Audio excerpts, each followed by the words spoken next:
நேத்துக்கு பிரதமர் மோடி அவர்கள் ஒரு எச்சரிக்கை கொடுத்திருப்பாரு. அது யாருக்குன்னா இந்தியாவுக்குள்ள சட்டவிரோதமாக குடிபெயர்ந்த இல்லீகல் இமிகிரன்ட்ஸ்க்கு. அடுத்த வருஷம் பாத்தீங்கன்னா தமிழ்நாடு, கேரளா, வெஸ்ட் பெங்கால், அஸ்ஸாம் உட்பட பல முக்கியமான மாநிலங்களுக்கு தேர்தல் வரவிருக்கு. அதுல மிக முக்கியமான மாநிலம் எதுன்னு பாத்தீங்கன்னா நேஷனல் செக்யூரிட்டி ஆஸ்பெக்ட்ல வெஸ்ட் பெங்கால். இதற்கு காரணம் இல்லீகல் இமிகிரன்ட்ஸ். மோடி அவர்களுடைய மெசேஜ் நேத்துக்கு வெஸ்ட் பெங்கால ரொம்ப கிளியரா இருந்தது. என்னன்னா, யாரெல்லாம் சட்டவிரோதமாக இந்தியாவுக்குள்ள குடிபெயர்ந்திருக்காங்களோ அவர்கள் மீது சட்டப்படி இந்தியன் கான்ஸ்டிடியூஷன் படி கடுமையான நடவடிக்கை பாயும் என்று எச்சரிக்கை விடுத்திருக்காரு. இப்படி பிரதமர் மோடி அவர்களே கையில் எடுக்கிற அளவுக்கு இந்த இஷ்யூ அவ்வளவு பெரிய இஷ்யூவான்னு கேட்டா ஆமாங்க, பெரிய இஷ்யூ தான். இது நேஷனல் செக்யூரிட்டி சம்பந்தப்பட்ட ஒரு சீரியஸான ஒரு கன்சர்ன். இது அது குறித்து, அதாவது இந்த இல்லீகல் இமிகிரன்ஸ் குறித்து ஒரு விரிவான காணொலி நம்ம பதிவு பண்ணியிருக்கோம். அதை கண்டிப்பா கடைசி வரைக்கும் மிஸ் பண்ணாம பாருங்க. நம்ம எல்லாருமே இந்தியாவில் ரொம்ப பாதுகாப்பா சந்தோஷமா வாழ்ந்துகிட்டு இருக்கோம். அட் த சேம் டைம் நம்ம எல்லாருமே ஒரு டிக்கிங் டைம் பாம் மேலே உட்காந்துருக்கோம்னு சொன்னால் நீங்கள் நம்புவீங்களா? National security is under a huge threat. தேசிய பாதுகாப்பு என்பது மிகப்பெரிய கேள்விக்குறியாக இருக்கு. காரணம், இந்தியாவுக்குள்ள சட்டவிரோதமாக ஊடுருவக்கூடிய இல்லீகல் இமிகிரன்ஸ்னால. இந்த வீடியோவை பாருங்க. பங்களாதேஷை சேர்ந்த ஒரு யூடியூபர், அவர் யூடியூப்ல ஒரு வீடியோ அப்லோட் பண்றாரு. என்ன தெரியுமா வீடியோ? இந்தியாவுக்குள்ள எப்படி இல்லீகலா நுழையணும் என்பதை அப்படியே படம் பிடிச்சு காட்டுறாரு. எப்படி நுழையணும், எது வழியா போகணும்லாம் சொல்றாரு. ভিসা লাগবে না, কোনো প্রকার পাসপোর্ট লাগবে না, আমি এখন ভারতে ঢুকে যাব। இவர மாதிரியே இன்னொரு யூடியூபரும் தெஹசான் ரக்கீப் என்பவரும் এখন হচ্ছে অলরেডি ইন্ডিয়াতে আসি, এটা হচ্ছে কাটাতার ছিল। அவர் பங்களாதேஷ்ல இருந்து இந்தியாவுக்கு நுழையிறாரு. அப்பவே அவர்களுக்கு ஒரு இந்தியன் பைக் கிடைக்குது. இந்தியானுடைய ரெஜிஸ்ட்ரேஷன் இருக்கக்கூடிய ஒரு பைக் அவருக்கு கிடைக்குது. அதுலேருந்து அவங்க ஈஸியாக இந்தியாவுக்குள்ள நடமாடுறாங்க. இது யூடியூப்ல 1 மில்லியன் வியூஸ் போகுது. இந்திய தேசமானது இருக்கிறதுலேயே அதிகபட்சமான பார்டர், இன்டர்நேஷனல் பார்டரை நம்ம யாரோட ஷேர் பண்ணுறோம்னு பார்த்தீங்கன்னா இந்த பங்களாதேஷோட தான். கிட்டத்தட்ட 4000 கிலோமீட்டருக்கும் மேற்பட்ட பார்டர் என்பது நம்ம பங்களாதேஷோட ஷேர் பண்ணிட்டு இருக்கோம். இதில் நிறையா பகுதிகள் பார்டர் ஏரியாஸில் ஃபென்சிங் இல்லாமல் இருக்கு. அது மிக முக்கியமான காரணம். பங்களாதேஷி ஊடுருவல்காரர்கள் ரொம்ப எளிதாக இந்தியாவுக்குள்ள வரதுக்கு. இதெல்லாம் என்னப்பா, அவங்களும் மனுஷங்க தானே. அப்படியே வந்தாலும் அஸ்ஸாம், நார்த் ஈஸ்ட், வெஸ்ட் பெங்கால் இங்கே தான் இருக்க போகிறாங்க. உங்களுக்கு எனக்கு பிரச்சனையே இல்லை, நம்ம பாட்டு நம்ம புடவை பார்த்துட்டு போகலாம் அப்படின்னு நினச்சிங்கன்னா நம்மை விட மிகப்பெரிய முட்டாள்கள் இங்கே யாருமே இருக்க முடியாது. ஏனென்றால் ஒரு வீடியோ காட்டுறேன் பாருங்க. டெல்லியில் நேஷனல் கேபிட்டல் ரீஜனில் ஒரு யூடியூபர் ரேண்டமாக ஷாஹீன் பாக் அப்படிங்கிற ஏரியாவில் நீங்கள் எந்த நாட்டை சேர்ந்தவர் அப்படின்ட்டு போய் மைக்கை பிடிச்சி கேட்குறாரு. அவருக்கு என்ன பதில் கிடைக்குதுன்னு நீங்களே பார்த்துட்டு வாங்க. बांग्लादेश से शाहीन बाग में आप आप बांग्लादेश से आप बांग्लादेश से आप कहाँ से? बांग्लादेश। कहाँ से आए हैं? बांग्लादेश से आए हुए हैं। सरकार आप कहाँ से आए हुए हैं? बांग्लादेश। பாத்தீங்களா, ரேண்டமா ஃபர்ஸ்ட் ஒரு 10-15 பேர்ட்ட கேட்கிறாரு. எல்லாருமே பங்களாதேஷ் பங்களாதேஷ் பங்களாதேஷ். பங்களாதேஷ்லேருந்து ஊடுருவக்கூடியவர்கள் வெறும் வெஸ்ட் பெங்கால், அஸ்ஸாம், திரிபுரா, மேகாலயா போன்ற வடகிழக்கு மாநிலங்களில் மட்டும் கிடையாது. இந்தியாவில் நிறையா பகுதிகளில் அவங்க ஆக்கிரமிச்சிருக்காங்க. உதாரணத்துக்கு நம்முடைய அஸ்ஸாம் சீஃப் மினிஸ்டர் ஹிமந்தா பிஸ்வா சர்மா அவர்கள் தமிழ்நாட்டில் இருக்கக்கூடிய பல தொழில் நிறுவனங்களில் பங்களாதேஷை சேர்ந்த ஊடுருவல்காரர்கள் சட்டவிரோதமாக இங்கே ஊடுருவி இங்கே வேலைக்கு சேர்ந்துக்கிட்டு இருக்காங்க என்பதை நமக்கு ஒரு எச்சரிக்கையாக தெரிவிச்சிருந்தாரு. இவங்க ஒரு பகுதியில் அதிகமாக வாழ ஆரம்பிச்சுட்டா அந்த பகுதி எப்படி ஆயிரும்னா, அங்கே இந்தியன் அத்தாரிட்டிஸ்குள்ள உள்ளேயே போக முடியாதுங்கிற அளவுக்கு அந்த பகுதியை மாற்றி வச்சிருவாங்க. அகைன் இதே ஷாஹீன் பாக் ஏரியாவில் ஒரு பங்களாதேஷ் இல்லீகல் இமிகிரன்ட் சொல்றாரு, முடிஞ்சா இந்தியன் அத்தாரிட்டிஸை உள்ள வந்து பார்க்க சொல்லு. ஷாஹீன் பாக், இந்த ஏரியா பேர் என்ன? ஷாஹீன் பாக். பேரை கேட்டிருக்கியா? सरकार अगर आना चाहे तो नहीं आ सकता। शाहीन बाग का नाम सुना आपने? शाहीन बाग है इसका नाम। अगर आने के लिए बहुत बड़ा जिगरा चाहिए, समझ रहे हो ना? உள்ள வரதுக்கு தனி தைரியம் வேணும், சாதாரண காரியம் கிடையாது. நாங்க உள்ள எப்பேற்பட்டவர்கள் தெரியுமா என்று இந்தியன் அத்தாரிட்டிஸ்க்கு சவால் விடுவாரு. எங்கேருந்து அகதியாக வந்து அந்த இடத்தையே ஆக்கிரமிச்சு இந்தியன் அத்தாரிட்டிஸால கூட உள்ள போக முடியாத அளவுக்கு ஒரு ஏரியா உருவாக்க முடியும் என்றால் இவர்களால் தமிழ்நாட்டில் என்னென்ன பிரச்சனைகள் வரக்கூடும் என்று கொஞ்சம் யோசிச்சு பாருங்க. இவங்க எந்த அளவுக்கு ஆபத்தானவர்கள்னா, வெளிநாட்டவர்கள் இந்தியாவில் புரியக்கூடிய குற்ற சம்பவங்கள் பங்களாதேஷிஸ் தான் டாப்ல இருக்காங்க. அதை தவிர நிறைய பங்களாதேஷிஸை ஆன்டி இந்தியா கான்ஸ்பிரசி, அதாவது இந்தியாவுக்கு எதிரான சதிவேலைக்காகவும் தீவிரத்திற்காகவும் நிறைய இடங்களில் கைது செஞ்சுக்கிட்டே இருக்காங்க. ஒரு இடம் 2 இடம் கிடையாது. பூனேலேருந்து அகமதாபாத் வரைக்கும் நிறைய இடங்கள்ல காவல்துறை பங்களாதேஷிஸை தீவிரவாதத்துக்காக கைது பண்ணியிருக்காங்க. இவங்க இந்தியாவுக்குள்ள எப்படி நுழையிறாங்க என்பதை பிடிப்பட்டவர்கள்ட்ட விசாரிக்கும் போது பல்வேறு வழிமுறைகள் தெரிய வந்தது.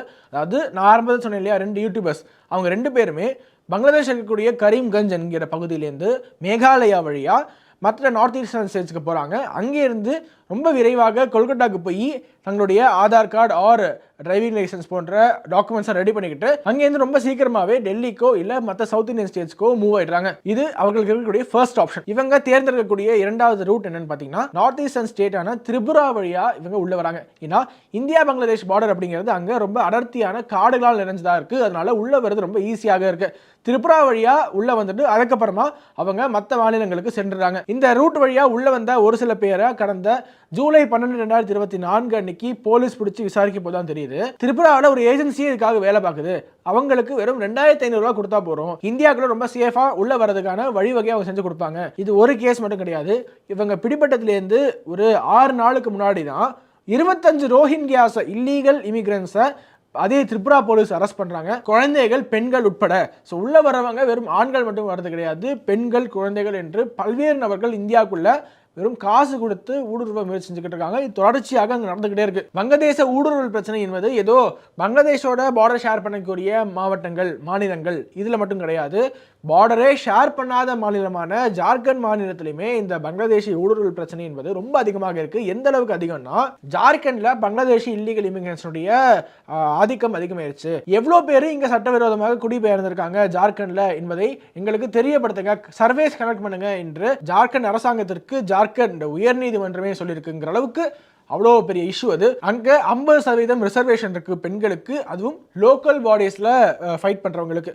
இந்த உள்ளூர்ல லோக்கல் பாடி பஞ்சாயத்து ராஜ் எலெக்ஷன்ஸ்லாம் இருக்கு இல்லையா, அங்க ஃபைட் பண்ணக்கூடிய SC ST பெண்களை பங்களாதேஷ்லேருந்து வரக்கூடிய ஊடுருவல்காரர்கள் திருமணம் செஞ்சுக்கிறாங்க. திருமணம் செஞ்சவர் மட்டும் இல்லாமல் அங்கே ஒருவேளை அவர்களுடைய மனைவி ஜெயிச்சிட்டாங்கன்னா அந்த இடத்துல அந்த பங்களாதேஷி ஊடுருவல்காரருடைய ஆதிக்கம் தான் அந்த சுத்து வட்டார பகுதி ஃபுல்லாவே இருக்கும். இதை ஓப்பனா பாராளுமன்றத்தில் ஜார்க்கண்டை சேர்ந்த ஒரு MP நிஷிகாந்த் தூபே என்பவர் பதிவு செஞ்சிருக்காரு. அங்க வெறும் லோக்கல் பாடி பஞ்சாயத்து ராஜ் மட்டும் கிடையாது, பாராளுமன்ற தேர்தலுக்காக போட்டியிடக்கூடிய பெண்களுடைய கணவர் கூட பங்களாதேஷியா இருக்காரு என்பதை தான் அவர் பதிவு செஞ்சிருக்காரு. இதெல்லாம் சாதாரணமா நம்ம கடந்து போக முடியாது. எவ்வளவு பெரிய நேஷனல் செக்யூரிட்டி திட்டு அப்படின்னு பாருங்க. बांग्लादेशी घुसपैठिए शादी कर रही है, हिंदू और मुसलमान का सवाल नहीं है. हमारे यहाँ जो लोकसभा का चुनाव लड़ती है महिला, आदिवासी कोटे से लड़ती हैं, उनके पति मुसलमान हैं. இதனால் அதிகமாக பாதிக்கப்படக்கூடியது யாருன்னு பார்த்தீங்கன்னா நம்மளுடைய பழங்குடியின சகோதர சகோதரிகள் தான்.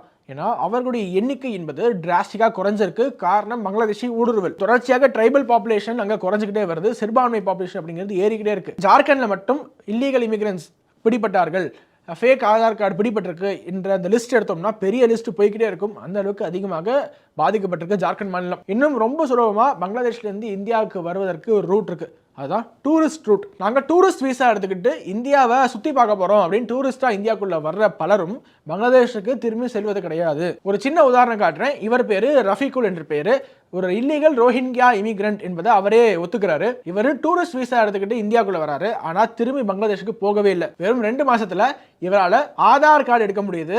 இவர் அஃபீஷியலா ஒரு இந்தியன் சிட்டிசனாவே மாறிட்டாரு. অরিজিনাল নাম রফিকুল। তা তুমি বাংলাদেশ থেকে এসছো কবে? 2 মাস। তা 2 মাস থেকে আসার পর তোমার আধার কার্ড হয়ে গেছে। இன்னும் ரஃபீகுல் மாதிரி எத்தனை நபர்கள் இருப்பாங்க என்பது மிகப்பெரிய கேள்விக்குறியாக தான் இருக்கு. ஏன்னா கடந்த ஆண்டு பார்த்தீங்கன்னா வெறும் 8 மாதத்திலேயே கிட்டத்தட்ட 10 லட்சம் வங்கதேசத்தினருக்கு இந்தியா டூரிஸ்ட் வீசா கொடுத்துருக்கு. அவர்களில் எத்தனை பேர் ரஃபீகுல் மாதிரி இங்கேயே இருக்காங்க, எத்தனை பேர் fake Aadhaar card, fake voter ID எடுத்திருக்காங்க, எவ்வளோ பேர் இங்கேயே தங்கி இருக்காங்க என்பது இன்று வரை நமக்கு தெரியாது. இதில் இன்னும் ஒரு சிலர் அவர்களுடைய பேரையே மாற்றிப்பாங்க. அதாவது பங்களாதேஷில் ஒரு பேர் இருக்கும், இங்கே வந்து அப்படியே பேரையும் மாற்றிக்கிட்டு இந்தியாவா ஒன்றிணைஞ்சிருவாங்க. உதாரணத்துக்கு இவரை பாருங்க, இவர் பேர் மினார் சரத் என்ற பேர். இவர் வெஸ்ட் பெங்கால் இருக்கக்கூடிய ஒரு ஏஜென்ட் மூலமாக இந்தியாவுக்குள்ள வராரு. இந்தியாவுக்குள்ள வந்து அவருடைய பேரை ஷுரோதாஸ் என்று மாற்றிக்கிட்டு இந்தியன் டாக்குமெண்ட்ஸ் எடுத்துட்டாரு. இப்போ ஒரு துளி கூட சந்தேகம் யாருக்கு வராது, இவர் ஒரு பங்களாதேஷ் இல்லீகல் இமிகிரண்டா இருப்பாரோ என்று கூட. இப்போ நம்ம அடுத்த ரூட் பற்றி பார்ப்போம், இந்தியா நேபாள் ரூட். சரியாக இந்தியாவையும் நேபாளையும் பிரிக்கக்கூடிய ஒரு நதியாக இருக்கு மகாகாளி ரிவர். இந்த மகாகாளி ரிவர்ல பாருங்க ஏதோ அட்வென்ச்சர் ஸ்போர்ட்ஸ் விளையாடுற மாதிரி இந்த முனையிலேருந்து அந்த முனைக்கு நேபாளிலேருந்து இந்தியாவுக்கு அப்படியே தொங்கிக்கிட்டே வந்து இந்த பக்கம் சேர்றாங்க. இதை அந்த லோக்கல் பாஷையில் டோவிங் என்று வர குறிப்பிடுறாங்க. இதுவும் ஒரு ரூட்டு இந்தியாவுக்குள்ள சட்டவிரோதமாக நுழைவதற்கு. பாருங்க இந்தியாவுக்குள்ள வர்றதுக்கு எவ்வளவு லூப் ஹோல் இருக்குன்னு பாருங்க. இன்னொரு லூப் ஹோலை நம்ம கண்டுபிடிக்கிறதுக்கு முன்னாடியே ஒரு நெதர்லாண்டை சேர்ந்த விளாகர் கண்டுபிடிச்சிருக்காரு.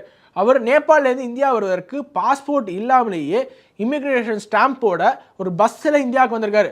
இதை அவர் சமூக வலைதளங்களில் பகிர்ந்திருக்காரு. இந்தியாவோட இன்டர்நேஷனல் பார்டரில் வெளிநாட்டவர்களுடைய பாஸ்போர்ட்டை செக் பண்ற அளவு கூட இங்க பார்டர் செக்யூரிட்டி இல்லை என்பதை நினைச்சு பார்க்கும்போது அவ்வளவு வருத்தம் அளிக்கிறது. ஆனா இதை நம்ம கண்டுபிடிக்கல, எங்கேயோ இருக்கிற நெதர்லாந்து vlogger கண்டுபிடிச்சு சொல்றாங்க நமக்கு. But what's happening is that amongst these Nepali Muslims you also have Rohingyas and Bangladeshis. நம்ம கண்ணு முன்னாடியே இவ்வளவு லூப் ஹோல்ஸை பொதுவெளியில் நம்மளால பார்க்க முடியுதுன்னா நம்ம கண்ணுக்கு தெரியாம இவ்வளவு லூப் ஹோல்ஸ் இருக்கும். அந்த நம்ம கண்ணுக்கு தெரியாத லூப் ஹோல்ஸ் வழியாக இன்னும் எத்தனை லட்சக்கணக்கான நபர்கள், எத்தனை கோடிக்கணக்கான நபர்கள் இல்லீகல் இமிகிரன்ஸ் இந்தியாவுக்குள்ள வந்திருப்பாங்கன்னு யோசிச்சு பாருங்க. உள்ள வந்து இங்க டெமோகிராஃபியை மாத்துறதாக இருக்கட்டும், இல்லைனா இங்க வந்து ஃபேக் டாக்குமெண்ட்ஸ் எடுத்து இந்தியன் ஓட்டர் ஆகி இந்தியன் எலக்டோரல் சிஸ்டத்தையே டிஸ்டர்ப் பண்றதாக இருக்கட்டும், இந்தியாவுடைய அரசியலை தீர்மானிக்கக்கூடிய இடத்துல இருக்கிறதாக இருக்கட்டும், இன்னும் எண்ணற்ற வகையில நம்மளுடைய நாட்டில் ஒவ்வொரு இடத்துலையும் அவங்க ஊடுருவிக்கிட்டே இருக்காங்க. எக்கச்சக்கமான கேசஸ் இருக்கு. Bangladeshi illegal immigrants prime minister Awas Yojana வீடு கட்டி கொடுக்கும் திட்டத்தில் பயனடைஞ்சிருக்காங்க. இவங்க சாலையோரத்தில், ரயில்வே ஸ்டேஷன்ஸ்ல, இன்னும் எண்ணற்ற இடங்கள்ல அப்படியே அவங்க வாழ தொடங்குறாங்க. இன்னும் ஒரு சில நாட்கள் கழிச்சு எங்களோட நிலம் என்று சொல்ல ஆரம்பிச்சிடுறாங்க. இவங்களை ஆக்கிரமிக்கப்பட்ட இடத்துல இருந்து அப்புறப்படுத்துறது அப்படிங்கிறது நடக்காத ஒரு காரியம். வெறும் வீடுகள், ஹவுசிங்ல மட்டும் கிடையாது, இவங்க இந்தியர்கள் கிட்ட இருந்து அவர்களுடைய வேலை வாய்ப்பை முதற்கொண்டு பறிக்கிறாங்க. உதாரணத்துக்கு பங்களாதேஷி இல்லீகல் இமிகிரன்ஸ் போலியான சாதி சான்றிதழை காட்டி SC/ST மக்களுக்கு உண்டான ரிசர்வேஷன் ஜாப்ஸ் இருக்கு இல்லையா, அதை முதற்கொண்டு இவங்க வாங்கிக்கிறாங்க. இதற்காக எண்ணற்ற ஆதாரங்கள் பொதுவெளியிலே இருக்கு. உண்மையாகவே ஒடுக்கப்பட்ட மக்களுக்காக பேசுகிறோம் என்று சொல்றாங்க இல்லையா, அவங்க அனைவரும் இல்லீகல் இமிகிரன்ஸ்க்கு எதிராக பேசுவாங்களா? பேச மாட்டாங்க. 22 ஏப்ரல் 2024 அன்னைக்கு கவுஹாட்டில பல இளைஞர்கள் பிடிபடுறாங்க. அவங்க கிட்ட விசாரிக்கும் போது தான் தெரியுது அவங்க சென்னையில ஒரு வேலையில சேருவதற்காக போயிட்டு இருக்காங்க என்று. இவங்க எப்படி சென்னையில ஒரு வேலையில சேர முடியும்? இவங்களை இங்க கூப்பிட்டது யாரு? வேலையை கொடுத்தது யாரு? டாக்குமெண்ட்ஸ் வெரிஃபை பண்ணது யாரு? உள்ள வரவிட்டது யாரு? இங்க சட்டவிரோதமாக வரக்கூடிய ஒவ்வொருவரும் அவ்வளோ டேஞ்சரஸா இருக்காங்க. ஏன்னா இவங்க இந்தியாவுக்கு எதிராக செயல்படுறாங்க. கிரைம்ஸ் மட்டும் பண்ணல, நடவடிக்கையில் ஈடுபடுறாங்க. இந்தியாவில் இருக்கக்கூடிய இளைஞர்களை மூளை செலவை செய்து ஜிஹாதுக்காக தூண்டி விடுறாங்க. 2018 Pune anti terrorism squad 5 Bangladeshi illegal immigrants arrest பண்றாங்க. அவங்க தடை செய்யப்பட்ட தீவிரவாத அமைப்பான அல்-கொய்தாக்காக இந்தியாவில இருந்து ஆபரேட் ஆயிட்டு இருக்காங்க என்பது தெரிய வருது. ஒரு சில மாதங்களுக்கு முன்னாடி 10 பங்களாதேஷி இல்லீகல் இமிகிரன்ஸ் மேல NIA சார்ஜ் ஷீட் ஃபைல் பண்றாங்க. இவங்க அனைவரும் தீவிரவாதிகள் மட்டும் கிடையாது, இங்க இருக்கக்கூடிய லோக்கல் இந்திய இஸ்லாமியர்களை மூளை செலவை செய்து அவங்கள புனித போருக்கு அதுக்காக ஊக்குவிச்சுட்டு இருக்காங்க என்பதும் தெரிய வருது. அது மட்டும் இல்ல, சமீப சில ஆண்டுகளாக மத கலவரங்களை பாருங்க, இன்னும் மற்ற கலவரங்களை பாருங்க, எல்லாத்துக்கும் பின்னாடியும் பங்களாதேஷி இல்லீகல் இமிகிரன்ஸ் இருக்காங்க என்பது நமக்கு அதிகாரப்பூர்வமாக, ஆதாரப்பூர்வமாக தெரிய வருது. 2020 நடந்த ஆன்டி CAA ப்ரொடெஸ்ட் எல்லாரும் கேள்விப்பட்டிருப்பீங்க. கிட்டத்தட்ட 100 நாட்களுக்கும் மேலாக இந்தியாவுடைய கேபிட்டல் ரீஜன்ல ஒரு மிகப்பெரிய ப்ரொடெஸ்ட் CAA சட்டத்துக்கு எதிராக 100 நாட்களுக்கு அங்க வாகனங்களை செல்ல முடியல. அதற்கு பிறகு அங்க கலவரம் வெடிக்குது. அந்த கலவரத்திற்கு காரணமாக இருந்த 5 நபர்கள் கைது செய்யப்படுறாங்க. கைது செய்யப்பட்டதுல 2 நபர்கள் பங்களாதேஷை சேர்ந்தவர்கள் என்பது தெரிய வருது. பங்களாதேஷ்ல இருந்து வந்து இங்க ஆன்டி CAA ப்ரொடெஸ்ட் பண்றாங்க. ஏன்னா இங்க CAA, NRC, NPR சட்டங்கள் வந்துவிட்டது என்றால் அவர்களுக்கு மிகப்பெரிய ஆபத்துன்னு தெரியும். அதனால இங்க வந்து கலவரம் பண்றாங்க. அது மட்டும் இல்ல, ஹரியானா மாநிலத்தில் நூ என்ற பகுதியில் சமீபத்தில் இந்து முஸ்லிம் பிரச்சனை வந்து கலவரம் வெடித்தது. அந்த கலவரத்துக்கு காரணமாக இருந்த நிறைய ரோஹிங்கியா அகதிகளை கைது பண்ணியிருக்காங்க. அவங்களும் சட்டவிரோதமாக தான் இருக்காங்க என்பதை ஹரியானா போலீஸ் ஆதாரத்தோடு வெளிப்படுத்தியிருக்காங்க. இது மட்டும் இல்ல, இன்னும் நிறைய செய்திகள் நீங்க பார்த்திருப்பீங்க. பங்களாதேஷி ஊடுருவல்காரர்கள் கேங் ரேப்ஸ் ஈடுபடுறாங்க. அதுவும் சிறு குழந்தைகள், மைனர் ரேப்ஸ், ஹியூமன் டிராஃபிக்லிங், ஆள் கடத்துறாங்க, ட்ரக் டிராஃபிக்லிங், போதைப் பொருள் கடத்துறாங்க. இது எல்லாத்திலுமே இருக்கக்கூடிய காமனான பேர் என்பது பங்களாதேஷி இல்லீகல் இமிகிரண்ட் என்பது மீண்டும் மீண்டும் செய்திகள் வந்துகிட்டே இருக்கு. இதற்கு நம்ம என்ன நடவடிக்கை எடுத்துறது வரைக்கும், இதெல்லாம் பார்த்த பிறகும், கேள்விப்பட்ட பிறகும், என்னெல்லாம் பிரச்சனை வருது பங்களாதேஷிஸ்னால அப்படின்னு நம்ம தெரிந்து கொண்ட பிறகும், இது அவங்களுடைய பிரச்சனை, அவங்க தான் தப்பு பண்றாங்க அப்படின்னா கண்டிப்பா கிடையாது. இதுல நம்மளுடைய பங்கும் அதிகமாக இருக்கிறது. நம்மளுடைய பங்கு என்பது மக்களாகிய நாமும் சரி, அரசியல்வாதிகளும் சரி, அரசியல்வாதிகள் அவர்களுடைய அரசியல் லாபத்திற்காக பங்களாதேஷிஸை நாங்கள் வெல்கம் பண்றோம், ரொம்ப திறந்த மனப்பான்மையோட அவங்க பெரிய ஆளு அப்படின்னு காட்டிக்கிறதுக்காக அவங்க வந்து பங்களாதேஷிஸை வெல்கம் பண்ணுவாங்க. உதாரணத்துக்கு மம்தா பானர்ஜி அவர்கள் சொல்லுவாங்க, we are open for பங்களாதேஷிஸ், வாங்க வந்து எங்க தஞ்சம் புகுருங்க, பங்களாதேஷி ரெஃப்யூஜிஸை நாங்கள் வெல்கம் பண்றோம் அப்படின்னு பேசுவாங்க. যদি বাংলায় দরজা খটখটানি করে আমরা তাদের আশ্রয় নিশ্চয়ই দেব. மம்தா பானர்ஜி கட்சியை சேர்ந்த பலரும் மேடையில் என்ன பேசுவாங்க, இங்க நிறைய பங்களாதேஷிஸ் இருக்கீங்க, உங்களுக்கு ஓட்டர் ஐடி எடுத்து கொடுக்கறது எங்களுடைய பொறுப்பு, அதற்கு லோக்கல் ஒரு பொறுப்பாளர் இருக்காரு, அவர் உங்களுக்கு எடுத்து கொடுப்பாரு.